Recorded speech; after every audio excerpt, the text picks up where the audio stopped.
अभी तक हमारे वीडियो को लाइक नहीं किए हो तो लाइक कर लो और चैनल में नए हो तो सब्सक्राइब कर लो और बेल आइकन भी दबा लें ताकि हर वीडियो का नोटिफिकेशन आप लोगों को मिले। Thank you.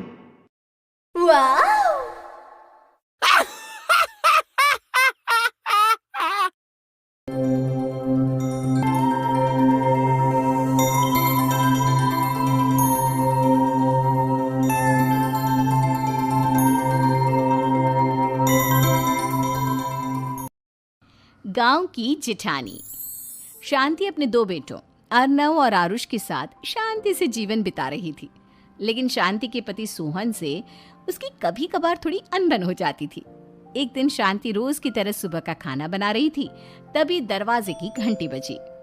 घंटी की आवाज सुनकर वो दरवाजे की ओर जाते हुए कहती है, अरे आती हूँ, कौन है? सब्र करो। शांति दरवाजा खोलती है तो देखती है कि उसके जेठ मोहनदास सामने खड़े होते हैं। वो सक पकाकर अपना घूंघट करती है और पैर छूकर कहती है, आइए आइए जेठ जी। कैसी हो शांति? जी मैं तो बिल्कुल ठीक हूँ, सब आपकी मेहरबानी है भाई साहब। शांति और मोहनदास की बातें सुनकर शांति का पति सोहन और उसके दोनों बेटे बाहर आ जाते हैं। अरे भैया राम राम, कैसे हो आप?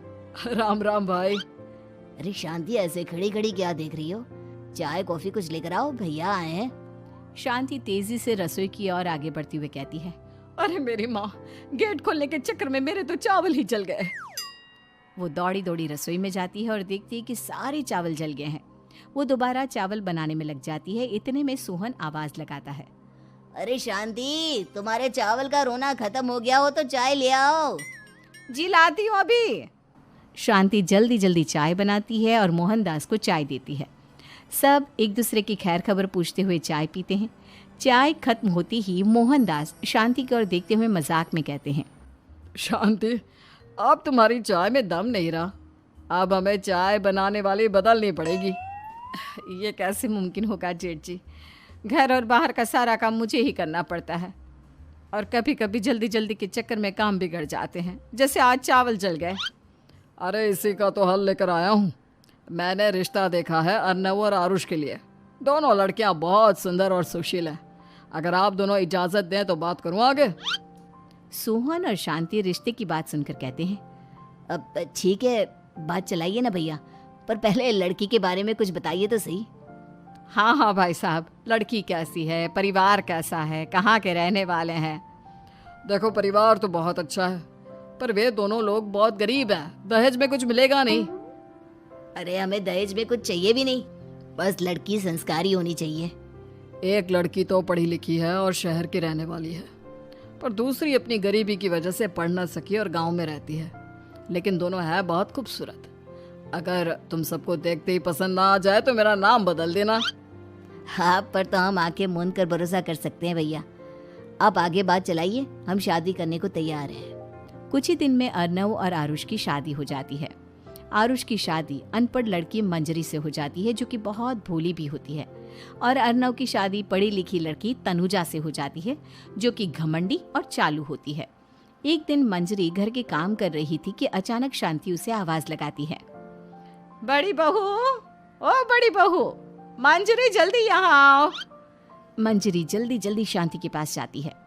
बेटा मेरे पैर दबा दे, बहुत दर्द हो रहा है। जी माँ जी, बस बर्तन धोकर आती हूँ। अरे बैठ यहाँ, मेरे पैर में बहुत तेज दर्द हो रहा है, बर्तन छोटी बहू धो लेगी। मंजरी शांति के पैर दबाने लगती है तो शांति तनुजा को आवाज लगाती है, छोटी बहू, ओ छोटी बहू। तनुजा थोड़ी देर से आराम से चलकर आती है। जी माँ जी, आपने बुलाया मुझे? आपको कोई काम था क्या? तू कुछ काम कर रही है या? शांति की बात काटते हुए तनुजा बोलती है, कुछ नहीं माँ, फोन पर अपने घर पर बात कर रही थी। अरे बाद में बात करियो अपने घर वालों से, पहले जाके बर्तन धो ले। तनुजा मुंह बनाते हुए अपनी जिठानी की ओर देखती है और मन ही मन कहती है, ये महारानी वहाँ बैठी है, ये नहीं कि बर्तन धो ले। मैंने इतनी पढ़ाई बर्तन धोने के लिए की थी क्या? तनुजा दांत पीसकर वहां से चली जाती है। अगले दिन सब दफ्तर चले जाते हैं, तभी डाकिया चिट्ठी लाता है। शांति चिट्ठी लेकर मंजरी से कहती है, बड़ी बहू, जरा छोटी बहू को बुलाना, एक चिट्ठी आई है। मेरी तो आंखें कमज़ोर है तो मुझसे पढ़ा नहीं जाएगा। मंजरी तनुजा के पास जाकर कहती है, तनुजा तुम्हें माँ जी बुला रही हैं। मुझ पर हुक्म मत चलाओ, काम बताओ काम। अरे मैंने तुम पर कहाँ हुक्म चलाया, और हुक्म चला भी दूंगी तो क्या हुआ, तुम तो मेरी छोटी बहन की तरह हो ना। तुम जैसी अनपढ़ जाहिल और गांव की गवार मेरी बहन नहीं हो सकती। बेचारी मंजरी तनुजा की बात सुनकर अपना सा मुंह लेकर रह गई। कोई चिट्ठी आई है, माँ जी तुमसे पढ़वाना चाहती है, बस इसलिए बुला रही हैं। मुंह टेढ़ा करके तनुजा मंजरी का मजाक बनाती हुए कहती है, अनपढ़ कहीं की। तनुजा का ऐसा बर्ताव देखकर बड़ी बहू बहुत दुखी होती है। तनुजा को अपनी पढ़ाई का घमंड इतना हो गया कि अब वो घर के कोई काम नहीं करती और अपनी जिठानी का मजाक बनाती रहती। तनुजा का ये बर्ताव अब उसकी सास को भी नजर आने लगा था। एक दिन शांति ने अपनी बड़ी बहू से कहा, मंजरी तनुजा हर समय तुम्हारा मजाक उड़ाती है, तुम्हें गुस्सा नहीं आता क्या? आता तो है माँ जी, लेकिन मैं क्या करूं? जब भी उसे कुछ बोलती हूँ वो और भी जली कटी बातें मुझे सुनाकर चली जाती है। मैं उसे अपनी छोटी बहन की तरह प्यार करती हूँ, लेकिन उसके दिल में मेरे लिए कोई इज्जत नहीं। बहू तूने वो कहावत सुनी है, जुल्म करने वाले से ज्यादा जुल्म सहने वाला अपराधी होता है। मंजरी अपनी सास का इशारा समझ जाती है। वो अपनी देवरानी को सबक सिखाने की ठान लेती है और एक दिन शांति अपनी दोनों बहुओं के साथ बैठी थी तो शांति अपनी बड़ी बहू से पूछती है, अरे बहू शाम होने को है, कुछ सोचा है क्या बनेगा खाने में? माँ जी मेरे तो सर में बहुत दर्द है आज। मेरी प्यारी देवरानी ही कुछ अंग्रेजी खाना बनाकर खिलाएगी। सुना है पढ़े लिखे लोग अंग्रेजी खाना बहुत अच्छा बनाते हैं, क्यों तनुजा? इतना कहकर मंजरी अपनी सास की ओर देखकर मुस्कुरा दी। तनुजा अपनी तारीफ सुनकर बहुत खुश हो गई। इतने में शांति कहती है, यह तो सच बात है छोटी बहू, ये तो मैंने भी सुना है। हम भी पक गए हैं बड़ी बहू के हाथ का खाना खा खा कर।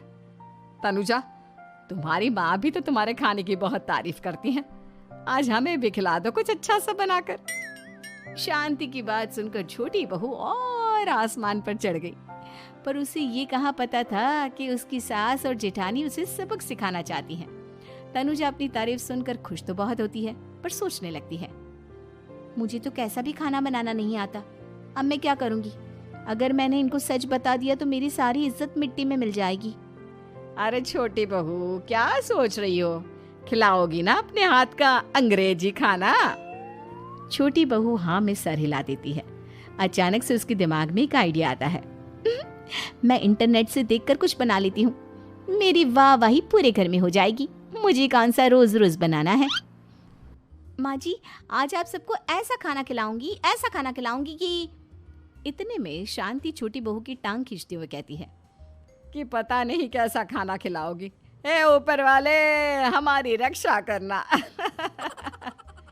इतना बोलकर शांति और मंजरी दोनों जोर जोर से हंसने लगते हैं। अब तनुजा रसोई घर में चली जाती है और खाने की तैयारी करने लगती है, पर उसे रसोई घर की चीज़ों के बारे में तो कुछ नहीं पता। जैसे तैसे सारी चीज़ें निकालती है और इंटरनेट पर देखकर खाना बनाती है। कुछ ही देर में सब लोग घर आ जाते हैं। अरे सुनते हो, आज का खाना हमारी छोटी बहू बना रही है। अरे वाह, आज तो फिर कुछ अंग्रेजी खाना खाने को मिलेगा। कुछ ही देर में खाना बन जाता है तो छोटी बहू सबका खाना लगा देती है। इतने में बड़ी बहू कहती है, क्या बात है देवरानी जी, आज तो बहुत अच्छी खुशबू आ रही है। ये बात तो सही कही बड़ी बहू तूने, खुशबू तो अच्छी है, ऐसी खुशबू तो मेरे खाने में भी नहीं आती। सब मिलकर छोटी बहू की बहुत तारीफ करते हैं और छोटी बहू 7वें आसमान पर बैठ जाती है। अब सभी खाना खाते हैं। जल्दी जल्दी दो, अब तो मुंह में पानी आ रहा है। हाँ मुझसे भी नहीं रुका जा रहा। जैसे ही सोहन एक निवाला खाता है तो उसकी आंखों से पानी आने लगता है। ये देखकर शांति सोहन से पूछती है, क्या हुआ जी, खाना इतना अच्छा बना है कि आंखों से पानी आ गया? सोहन चुप रहता है और धीरे धीरे से खाना शुरू कर देता है। इतने में सोहन छोटी बहू से कहता है, बेटी तुम भी तो खाओ, तुम क्यों रुकी हो, खाना सच में बहुत अच्छा है। ये कहकर सोहन जोर से हंस देता है। फिर सब खाना खाने लगते हैं, लेकिन खाने में नमक और मिर्च तेज हो गई थी। तनुजा से कोई कुछ नहीं बोलता, बल्कि उसे भी खाने को कहते हैं। जैसे ही छोटी बहू खाना खाती है वो पानी पानी कहकर चिल्लाती है, पानी, इसमें तो पानी। ये खाना तो सच में इतना अच्छा बना है कि हमारे साथ साथ देवरानी जी भी इसके स्वाद को कभी नहीं भूल पाएंगी। सही कहा बहू। तनुजा को अपनी गलती का एहसास हुआ और उसने अपनी सास से कहा, माँ जी ये मेरी गलती नहीं है, इंटरनेट पर दिखाया था कि 4 चम्मच नमक और मिर्च डालने हैं। अब मंजरी को भी मौका मिल गया और उसने तनुजा पर तंज कसा। नाच न जाने आंगन टेढ़ा, हर जगह अपनी पढ़ाई दिखाती हो, दूसरों का मजाक उड़ाती हो। अब पता चला ना, हर चीज़ में पढ़ाई काम नहीं आती। और तुम तो शहर में रही हो, तुम्हें तो मुझसे भी अच्छा खाना बनाना आना चाहिए ना। बेटा, अगर तूने ठीक से सब सीखा होता तो आज तुझे शर्मिंदा नहीं होना पड़ता। बात शहर या गांव की नहीं होती। मंजरी गांव से आई है, लेकिन उसे घर का काम करना और खाना बनाना सब अच्छी तरह से आता है। तुम शहर में रही हो, तुमने ये सब क्यों नहीं सीखा? छोटी बहू सर नीचा कर सबसे माफ़ी मांगती है और बहुत शर्मिंदा होती है। दीदी मुझे माफ़ कर दो, मैंने आपको बहुत बुरा भला कहा, पर आपने मुझे हमेशा ही माफ़ किया। आज मुझे अपनी गलती का एहसास हो गया है। अब दोनों बहुएं मिलकर घर का काम करने लगी और एक दूसरे को अपने गुण बांटने लगी। मंजरी ने अपनी देवरानी को खाना बनाना और घर का काम करना सिखाया, वहीं तनुजा ने भी अपनी जिठानी को पढ़ना लिखना सिखाया। शांति और सोहन ऐसी बहुएं पाकर बहुत खुश थे।